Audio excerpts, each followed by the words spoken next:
That's too round and grab. I know. I assume you know. I don't think I'm telling you anything I don't think you know. No, that was more of a that was like an affirmative agreement. I know, right? Totally. I know, right? Also, how about this pole that's not connected to anything? No, that's just psychic. It's just psychic. It's some psychic residue. All right, we should go. Are we ready? Are we on? Are we on? Should I talk? There got all this. Hey, Psycho backers! Welcome back to Psychonauts 2 update number. Whatever. Yeah, I'm Tim. This is Zach. Hello. We are going to talk about. Last episode we showed the first playable. Early days. Early we showed days. a block mesh, what we call white box 1. It's like if you do this with our heads, like maybe they'll edit it so it's like we're remembering. Oh, that was crazy. Early version of a lot of the quarry area. And you can see all of the player interactables that Raz can climb around on. Is this the Rocket League section where the jet hits the soccer ball around? Yes, this is going to be our mini game where you We're not really doing that. No. It's actually a 20-sided die, and it's a giant piece. Oh, it's so weird and ugly. Really, okay, but now... I remember what it looked like. It was been working on it for a while. Yeah. And first playable, we'll explain what that is. So first playable is, we did a couple of art tests. Some of the stuff that we had shown in the past for Psychonauts were just art tests. They weren't like real shippable areas for the game that we intended all the systems to be working in, all the gameplay to be working in. They were tests. And so this first playable is the first time we've taken a designed chunk of the game and tried to sort of push it through the pipeline and get it fully arted. It's not like shippable. It's nowhere near shippable. It's sort of, I would consider it, it's like a pre-alpha. There's a lot of work to do on it. Pre-alpha. Pre-alpha. So not final. Not or is final. It final. Not what? Is it final? We're shipping it. We're basically done, everybody. Thanks for no. It's pre-alpha, so there's a bunch of work to even be done before we decide that it's not good enough to then have to have a bunch more work done on it. But it is sort of represents all of the gameplay systems, all of the art, and a few more new things. Like we finally got some cutscenes up and running and characters up and running, all in one place, and you can play through it. And it's about an hour, hour and a half of content, depending on how careful you are going through everything. Yeah, and we're able to actually play test that and get some more feedback to help drive how we're going to change how we make levels in the future and how we might change our gameplay. So it's been a really good thing. Awesome. Let's check it out. All right, let's check it out. So nothing is final. Nothing is, well, yeah, you can zoom in right in there. Work in progress. May contain bugs. And unfinished content. I'm going to wager they are bugs. There might be bugs. See if you can spot them at home. Okay. No. Tight ropes. Look at that. Look at you platforming. Look at this platforming. Look at all this platforming. We actually, maybe we could even show off some new moves in here. We've got our trampolines, we've got our jumping, we've got our double jumping. We've got that. H-poles. I think kids have been doing acrobatics on here before. It's not safe to leave all these rocks around. No, it's not. They're ankle twisters. And we Side challenge markers. Side challenge markers. We haven't decided what our new pickup instead of side challenge markers are, so there are those in the game, and you can level up. Intern, completion. Cards. Yeah, we gotta figure that one out. Got our old ball friend back. Ball friend.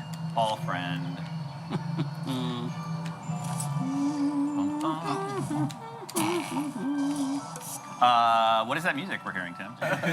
I had an idea that Psychonauts should have music in it. Yeah. Great. Kind of a big idea. Yep. Step one, we should have music. That is Peter McConnell, an outdoorsy piece we made. We gave him the code word hopeful exploration.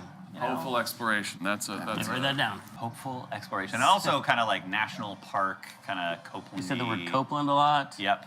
It was meant to be awe-inspiring. They put it up on a pedestal, and you're looking at this Jurassic Park.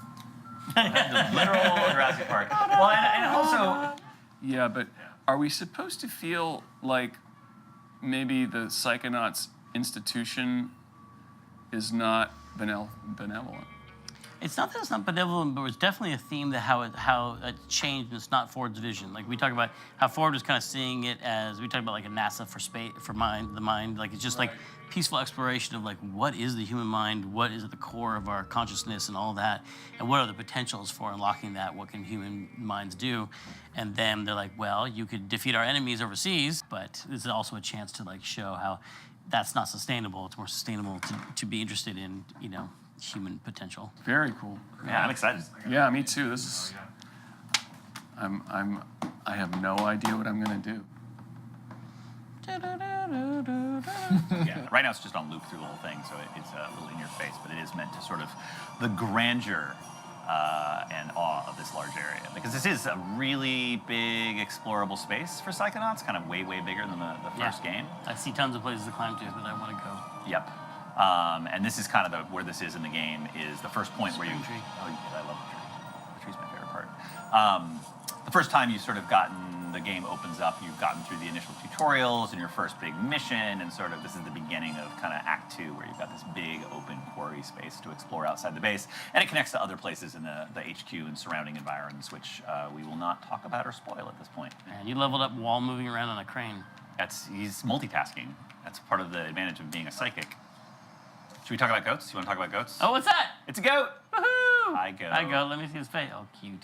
He's got creepy goat eyes, because goats have devil eyes like that. Okay, so that goat was drawn by Scott, Yep. modeled by who? Modeled by Zara. Oh, Zara. Yeah, and then animated by Ray. Ray actually, because Ray doesn't work on site, he works in Utah now. Yeah. Hello, goats. So Ray actually went to a goat farm. There's a goat farm nearby his house, because that's what Utah is mostly full of, I guess. And he went to go look at real goats and how they actually That's why that behave. goat looks so real. Look how you just did that. All right, wait for it. That's a special detail. Goat butthole. That's exactly the intended use of the first-person camera, right there. There is a normal map for goat butt there, too. Some good goat tormenting. You can carry the goat with you. Get your goat buddy. Oh, we already have to have achievement. Carry a goat through the Carry a entire goat through the game. entire game. Can goats swim? No! It's terrible. What are you doing? It's dark. Yeah. Currently, they're just docile. Okay, do we talk about TKing them like Velcro onto the wall so you can write dirty words on the wall? And take a screenshot. There's simpler ways to do that than goats. Takes 9 goats to say the F word. I think you're gonna need more than 9. I've done a lot of goat porn Yeah. graffiti. Goat porn You graffiti. get that? That jet looks pretty good. The though. jet looks good.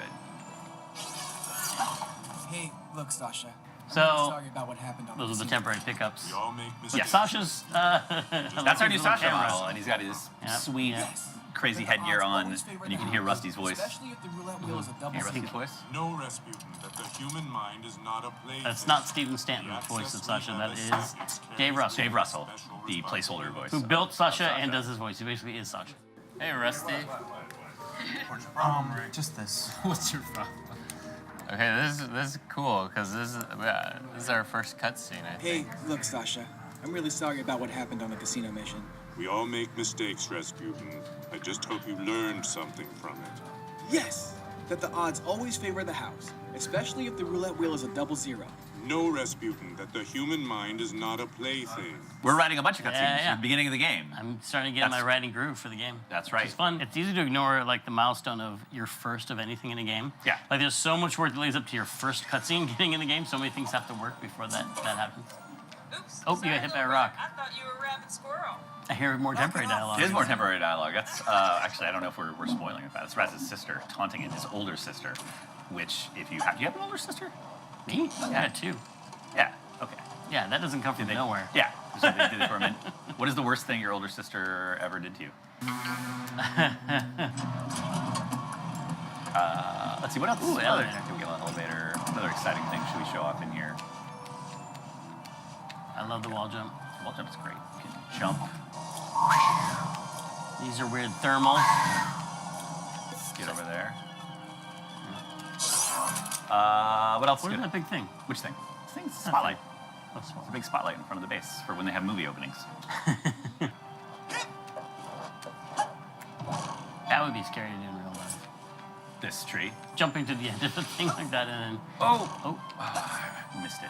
Because I was thinking of something I was going to say. Is one of the things we've been talking about in general, just our level design, is the concept of precarity of like one of the things that makes a platformer work is making you feel like you have a very, very long way to fall. That you've climbed a long way and it's really dangerous. And you know the action of jumping between 2 platforms that is a foot off the ground versus stakes. Yeah, versus hundreds of feet off the ground climbing into this tree way up here, so that you're rewarded with another You goat. must choose What's up, goat or side challenge marker.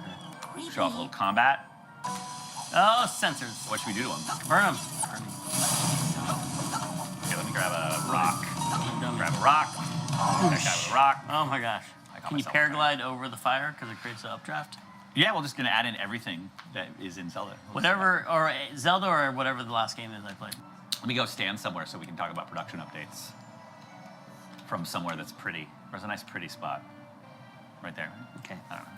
That's a lot of great progress on the first playable. It is a solid foundation. It has informed kind of our metrics for a lot of the rest of the production, and was a super fun thing for the whole team to play. But it's kind of nostalgic playing this because I feel like, I'm playing a Psychonauts game again, which of course is the goal. There's a lot of stuff to do. It's a very full experience right now. Like, everywhere you go, there's like another path, which is kind of overwhelming, but I think it's good overall. So I'm trying to give it a little more. What the was that? Yeah, actually. So I've usually just like looked at little bugs in like little corners, but this is the most hands-on. It's pretty fun, actually. I'm not gonna lie. It's not bad. I think having the Psychonauts music playing in the background helps. But it's pretty crazy to be playing a new level because it's so many new people, that haven't done most of this before. But then I remember that none of us had done it before either, for the first game. So I think we'll pull it off. Yeah. That's awesome. And from now, we've got a lot of stuff going on. So basically, the team working on the hub is sort of resting on this area for a while, and they're going to be working on all of those areas that look like big giant bricks. Because the whole outside hub for Psychonauts 2 is going to be quite large, plus the inside of the base. This is like the footprint of the hub. This is a lot of stuff to do, But that's video games. You just take it one level at a time. We're probably going to compress all of this. This will probably stay roughly the same, but we might just push some stuff around a little bit. And then meanwhile, we've been kicking off Brains, which are in hot and heavy production right now. What do you think of the Brains so far? They're really are you cool. excited about the Brains? Yeah. We're probably not going to show those for a while because they're secret and cool. We want you to discover them like Christmas morning when you play the game. The surprise is part of the super fun part of it. It's the twists and the turns and so showing some of the outside world, but the inside world, it'll be secret for a little while longer. But we've got a bunch of Brains in development right now. Every new one we do is better than the last one. This looks so cool. There's That is fantastic. but wait, there's more. So this is the first test we did of that, which is like a 3D projected onto it. And we'll see where all that It's like Waterloo times 10. This one. Later, I'd love to see that. Like, just head over to your desk and just see that. That's amazing. Swing back. I love that. Yeah, so really trying to push Good stuff. on the levels having like super unique visual identity and some interesting gameplay shticks and change-ups and things like that, which I feel like we're starting to hit our stride on that after just like learning what it is to make a brain in Psychonauts again. So that's good. And so our first playable was the last really big milestone, and the one that we're doing next is more of a playthrough milestone. So we're getting a whole bunch of the game up to what we call representative white box level, which is not as good looking as this, but not as bad looking as the last time we showed this. So you'll be writing all the cutscene scripts for that. And we'll get those stubbed in, and we'll have all of the layout and gameplay in, and you'll actually be able to play through kind of the first third of the game, which is great because sort of the goal is to get that whole thing up and running as soon as possible so we can actually do pacing editing and writing editing and sort of figure out what the whole thing feels and plays like, and not have that come together in the last months of production, which is something that often can happen in games where you don't actually get to play your whole story or your whole gameplay until it's almost shipped, and then you're like, woo, things we should have done different. So we're going to have that done earlier. Well, that's awesome, Zach. Thank you for showing us all that. And that's it for this update. Next time, we'll take a deeper look at something cool like characters. New characters. Awesome, new characters for the game. Thanks for watching. Thank you.